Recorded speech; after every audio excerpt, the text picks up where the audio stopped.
So today with us we have Matthias Martin. who is a thrower on the varsity track team, indoor and out. 44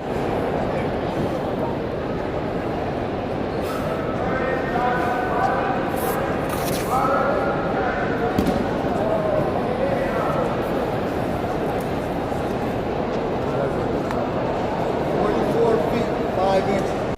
So Taylor, we heard that you actually had a really good season in indoor.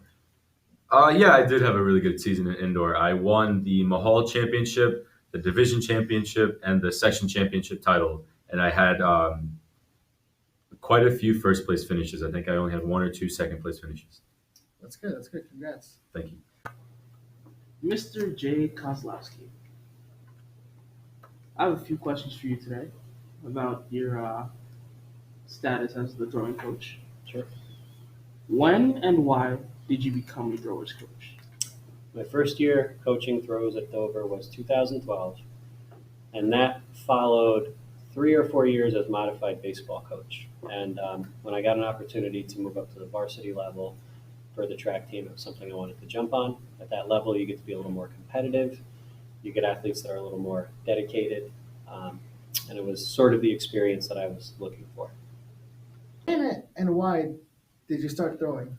I started throwing because in my junior year in the fall and in September, I broke my hand. And for a couple of months, I was unable to do any physical activities because obviously, you need your hand to do a lot of stuff. And what had happened was I gained a lot of weight. I gained about 30 pounds. I ended up weighing 225 around the time spring rolled around. And I was unable to jump or run as well as I could beforehand. So after I finished healing my hand and I was out able to start doing physical stuff, I was lifting. I was trying to get strong again so that I could be prepared for my senior year of varsity football. And I still wanted to get back into the whole athletics things and be on the track team. So I decided, hey, maybe I'll go hang out with my friends and start seeing how throwing a shot put would feel. I already knew that my hand was going to be a problem, but as soon as I started, I fell in love with it and I fell in love with the environment. And soon enough, it became my passion. And I pushed past every doubt I had in the beginning of the season, thinking that I might not be able to do it because of my hand. What kind of changes have you seen in your athletes over the course of one season? It's a little bit different for every thrower, but everyone improves enough based on where they began. You'll have some kids who start throwing for the first time ever, and they're not going to go from throwing 25 feet in shot to 45 feet, but they're going to go up enough to show some improvement. And we've had athletes come out of nowhere.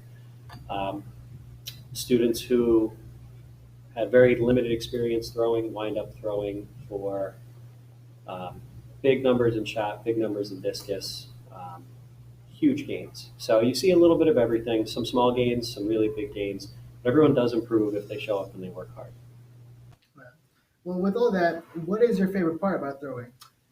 I think that my favorite part has to be the fact that because I get to compete at such a high level and I get to face people who would provide such a harsh challenge that every time that I get to overcome it and I get that first place medal and I get that title, I always feel like so gratified and so actualized, and I feel extremely proud of myself for having come so far, having literally recovered from a broken hand, and then doing so well, and then continuing my excellent streak. And I feel like that victory feeling, having so many different obstacles yet being coming out on top. I think that's my favorite thing about throwing. I think that's the best part about it. That's good to know. How important do you believe throwers are to the total scoring of the track team? They make a big difference. It is only 2 events. So if you compare that to some of the other types of events, it's not as many events, but those points are crucial. If you can get 3 throwers scoring in one event, not only are you getting those points, but by having all those Dover throwers taking up those spots in the top 8, now you're blocking other teams from getting points as well. So it's important. It plays a big role in the final outcome of the meet. And one final question. how often do you have students that go off into states and state qualifiers and become really great at what they do as throwers? Every year we bring 2 or 3 athletes to the state qualifier. And I would say we probably average 1 every couple of years making it to states. It's not easy to do. The competition is really tough. But we do get a lot of students to that meet. You have to have a really, really special day to actually make it to states after that. Thank you. You're welcome. So I hear a lot about people talking about throwers, that they don't really train, they don't do nothing, they're just lazy, they eat junk food. Mhm. Is this true? This is true, but there's a but, and the but's huge, and it's not because we do nothing but eat. It's because people don't think about throwers as people that have to do a lot of physical activity. You see a sprinter, and when you see them running in a race, the look on their face, you can see it in the way that they move. It's intense. But just because that they're running for those 12 seconds or 10 seconds or a minute, if you have to do a longer sprinting event, doesn't mean that they're putting in more effort than we do. What we have to do outside of the meet is just as intense and rigorous as any other event. And on top of that, we get more tries to do to get our best performance in. And in those tries, even though the amount of time we are spent exerting ourselves is a lot shorter, it's still just as intense as an entire race of a sprint.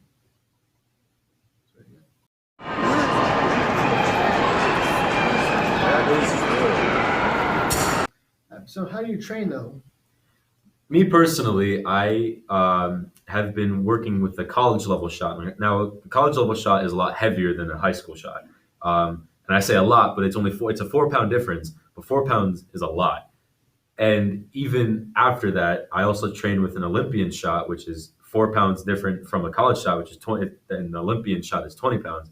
And on top of that, I do a ton of working out every single day. I have a little bit of working out that I have to do, and on top of that, I do even more technique drills. I have to adapt to a new throwing style every season. And each part of the throw has different little segments, and every little segment has 3 or 4 drills that I can do. And every day, no matter what I feel like I want to do, that is number one. I always have to do my drills.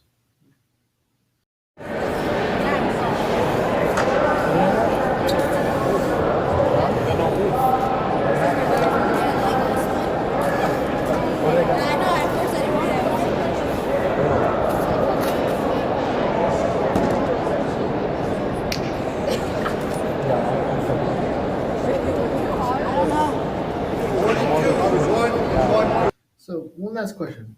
How have you progressed as a thrower? Well, when I came in and I first started throwing, I was throwing just the same distance as you guys were back in the mid 30s, low 30s. And that was back when we were juniors. And even when I tried it as a sophomore, we weren't throwing that well. But then afterwards, once I got into the meets themselves and then I saw the competition that I had, it kind of gave me this adrenaline boost and I started to throw farther. And then I realized I can actually throw pretty far. And so as the season progressed, as I went to more and more meets, I threw farther and farther. And it became to the point where it's like I've been labeled as an important member of the team because of how far I could throw. And then it came to the time where it's like you are being invited. I'm being invited. I'm earning spots in hard to get in meets because of how well I'm doing. And mind you, this is the first couple of weeks that I'm doing this, the first couple of months. And then I made it all the way to the state qualifying meet where the very guy who was on the football team that broke my hand was my only competition to making it to the state championship meet. I was up against him, and I had progressed so far that every single throw I had at that day was one that was better than the last, and that was better than that guy's. And that guy beat me in the sectional meet. And then I was able to win, and I went to the states meet. And then the indoor season happened, and the exact same thing happened. A guy that was on the football team that broke my hand was my competition, and every single meet, him and I fought for that first place finish.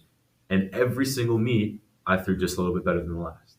So I think I've come a long way from throwing a meager 35, ending my sophomore season, I think maybe with the 35 or 36.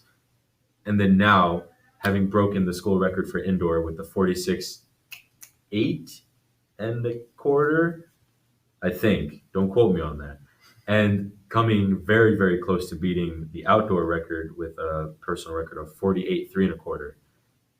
I feel like I've come a very long way considering just how little I've done, how little I've been a part of the throwing program. So it sounds like you had a lot of deja vu. A lot of deja vu, except for the fact that I didn't go to states for indoor because I lost. Well, I choked. you still got this year. I do, and I definitely plan to break Shakim's record of 49 feet in the outdoor shot. And he knows, he accepted it. He knows that I'm going to break it. So I can't wait to actually prove it to him. Thank you, Matthias. Of course, Jojo.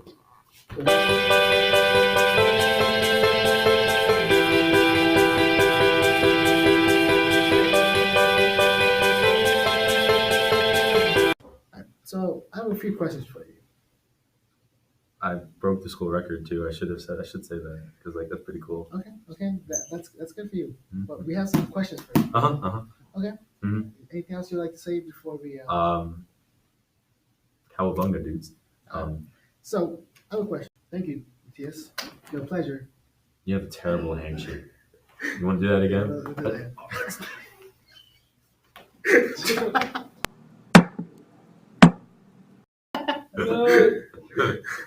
Yeah.